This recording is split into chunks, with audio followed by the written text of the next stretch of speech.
This was lunch. For more than 25 million American kids, this exact tray showed up 5 days a week all through the 1990s, and almost nobody thought twice about it.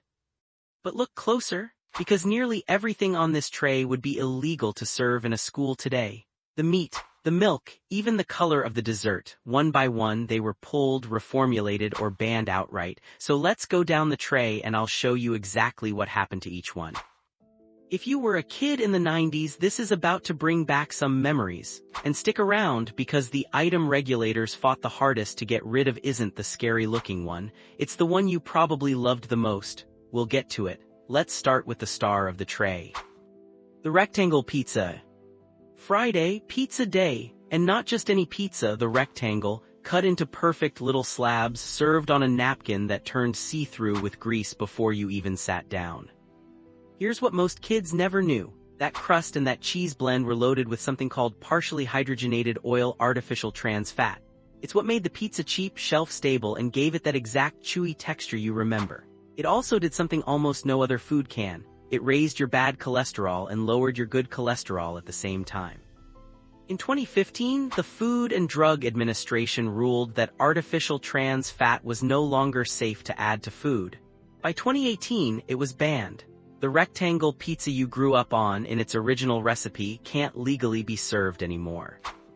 The Tater Tots. Right next to the pizza, the tots, deep-fried in the same kind of oil in a fryer that ran all morning and rarely got a proper cleaning. Today, most school districts have ripped the deep fryers out entirely. The tots that survived are baked now, and honestly, they taste like it. That crispy, oily, salty version you remember, gone from most cafeterias by choice and by law.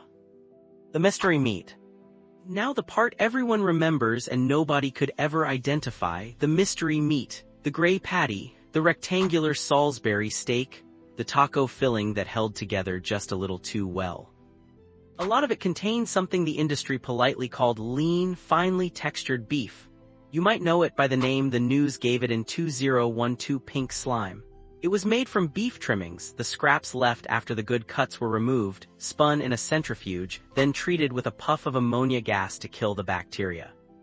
It was cheap, it was legal, and for years it was mixed into the ground beef served to millions of school kids.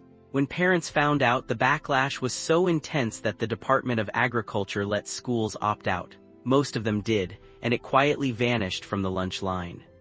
So far we've covered the pizza, the tots, and the meat, but we're only halfway down the tray, and the next three are stranger than anything so far, starting with something you probably thought was the healthy part. The neon dessert. The dessert, bright red gelatin, pink snack cakes, that unnaturally cherry-colored whatever it was, that color had a name, red dye number 3. And here's the part that's hard to believe. It had been flagged as a possible carcinogen since the 1980s. In fact, it was banned from cosmetics in 1990. You could not legally put it in lipstick, but you could still feed it to a 7-year-old at lunch.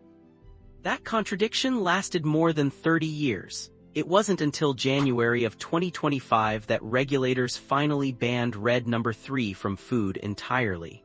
The dessert that stained your tongue red for the whole afternoon, that exact dye is now illegal. The juice. Now the drink, the one served in a little cup or carton and labeled juice. A lot of these citrus and fruit punch drinks contained brominated vegetable oil, BVO for short. It was added to stop the citrus flavor from separating and floating to the top. Here's the strange part. Bromine is the same element used in some flame retardants. It slowly built up in human tissue over time, and it had already been banned in food across Europe and Japan for years. The United States didn't revoke it until 2024. The juice that washed down your lunch contained an ingredient most of the world had outlawed decades earlier. The milk. And then there's the milk. The little half-pint carton you had to peel open at exactly the right corner or it was over.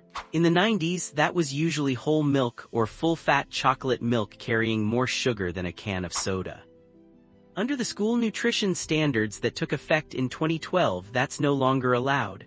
Schools can only serve fat-free or low-fat milk now. The rich, full-fat carton you grew up on was pulled from the lunch line, and people have been fighting about it in Congress ever since. The tray itself. And here's the twist nobody sees coming. It wasn't just the food, it was the tray itself. That squeaky foam tray, polystyrene, has now been banned or phased out of schools across entire states from New York to California. So the food was pulled, the dye was banned, and even the thing you carried it all on is gone. The payoff. Which brings us back to the promise at the start. The item regulators fought hardest over wasn't the mystery meat. It wasn't even the dye.